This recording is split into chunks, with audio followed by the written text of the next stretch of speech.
Olá, pessoal! Estamos aqui hoje mais uma vez para refletirmos juntos a nossa liturgia do dia, tá certo? E nessa quarta-feira, Jesus cura muitas pessoas de diversas doenças, expulsa muitos demônios e prega a palavra de Deus. Então, que nós possamos iniciar a liturgia de hoje atentos aos sinais que revelam a presença do reino entre nós. Então, a primeira leitura está em Hebreus, capítulo 2, versículo 14 a 18.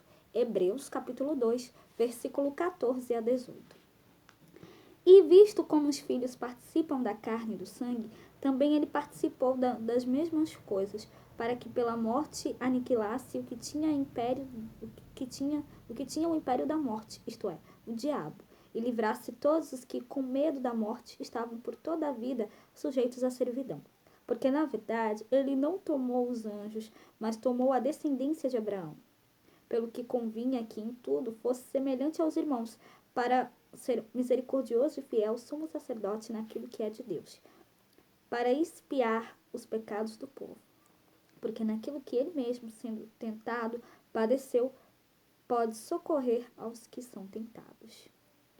Então, essa primeira leitura fala pra gente, que Cristo, como Filho do Homem, é superior aos anjos e o sumo sacerdote idôneo, e é o sumo sacerdote idôneo e compassivo. Então, aqui, a carta aos Hebreus fala, devia fazer sim tudo semelhante aos irmãos, para se tornar um sumo sacerdote misericordioso. Então, que nós possamos depositar sempre a nossa confiança em Deus e a nossa confiança em Jesus, porque Ele sempre está do nosso lado, Ele sempre nos ajuda a superar as dificuldades, os obstáculos, Então, que a gente possa, sempre depositar a nossa confiança nele e louvar e glorificar sempre as maravilhas que ele faz por nós. E agora, falando do Evangelho, hoje ele está em Marcos, capítulo 1, versículo 29 a 39. Marcos, capítulo 1, versículo 29 a 39.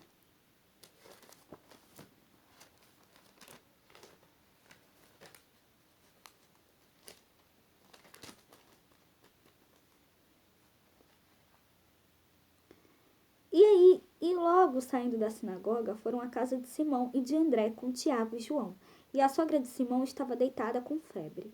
E logo lhe falaram dela. Então, chegando-se a ela, tomou-a pela mão e levantou-a, e a febre a deixou. E servia-os. E tendo chegado a tarde, quando já se estava pondo o sol, trouxeram-lhe todos os que achavam enfermos e os endemoniados. E toda a cidade se ajuntou à porta. E curou muitos que se achavam enfermos de diversas enfermidades, e expulsou muitos demônios, porém não deixava falar os demônios, porque o conheciam. E levantando-se de manhã, muito cedo, fazendo ainda escuro, saiu e foi para um lugar deserto, e ali orava. E seguiram-no Simão e os que com ele estavam. E achando-lhes, disseram, todos te buscam. E Jesus lhes disse, vamos às aldeias vizinhas, para que eu ali também pregue, porque para isso vim. E pregava nas sinagogas deles por toda a Galileia e expulsava os demônios. Então, saindo da sinagoga, Jesus e seus discípulos entraram na casa de Simão. A casa, no Evangelho de Marcos, representa a igreja.